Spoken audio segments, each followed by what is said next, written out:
एक औरत एक बाबा जी के पास आती है, कहती है बाबा जी ऐसा फार्मूला बता दें या कोई तावीज दे दें ताकि मेरा शौहर मेरे कब्जे में हो जाए, मेरा शौहर मेरी बात मानने लगे। वो अल्लाह के वली दूर देश आदमी थे। उन्होंने कहा बेटी तावीज तो मिल जाएगा, फार्मूला तो मिल जाएगा, मगर तुझे शेर की गर्दन का बाल लाना पड़ेगा ताकि उस पर मैं कुछ पढ़ सकूं, उससे तेरा शौहर तेरे काबू में हो जाएगा। औरत अपने घर खामोशी से आ गई। सहेलियों ने देखा कि ये खामोश बैठी है, कहने लगी सहेलियां बहन क्यों खामोश बैठी है, खामोशी का राज क्या है? कहा क्या बताऊं, मैं एक बाबा जी के पास गई थी तावीज लेने के लिए, मगर उन्होंने बताया है शेर की गर्दन का बाल लाना पड़ेगा, इसके तेरा शौहर जो है तेरे काबू में हो जाएगा, मगर अब मैं शेर का बाल कहाँ से लाऊं? मैं इसी फिक्र में जो है, यही मुझे टेंशन है, यही फिक्र है।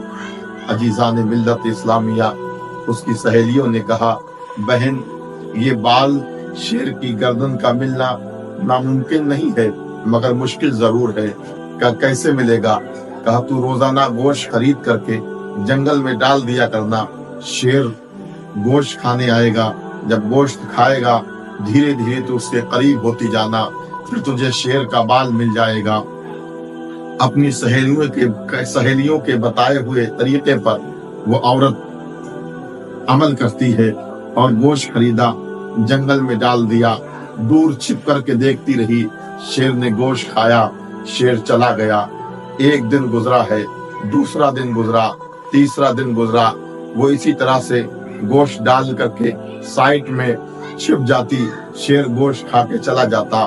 10 दिन के बाद वो जब 10-15 दिन गुजरे, 20 दिन गुजरे, उसके बाद वो गोश्त को शेर के सामने डालती और शेर ही के सामने दूर खड़ी रहती, शेर कुछ नहीं कहता, गोश्त खा के चला जाता।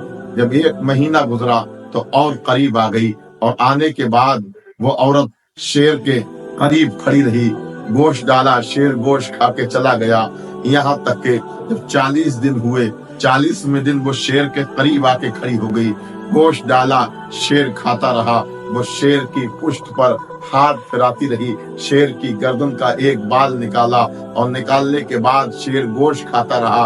वो आ गई, अल्लाह वाले के पास आती है, बाबा जी से कहती है बाबा जी मैं शेर का बाल ले आई हूँ। कहा कैसे लाई है, लाने का सबब बता, लाने का तरीका बता, तू लाई कैसे है? उसने कहा बाबा बड़ी मुश्किल से लाई हूँ, पूरा वाकया बयान किया। वो अल्लाह वाले कहते हैं नादान औरत, तू अपने शौहर को काबू में करना चाहती है, अपने शौहर को अपना दीवाना बनाना चाहती है कि जब शेर जैसा खतरनाक जानवर तेरी मोहब्बत से तुझसे मानूस हो जाता है तो तेरा शौहर तुझसे क्यों नहीं मानूस होगा? सुन, तू अपने शौहर की इज्जत किया कर, अपने शौहर से मोहब्बत किया कर, और शौहर से मोहब्बत करेगी तो तेरा शौहर भी राजी हो जाएगा और तेरा अल्लाह भी तुझसे राजी हो जाएगा।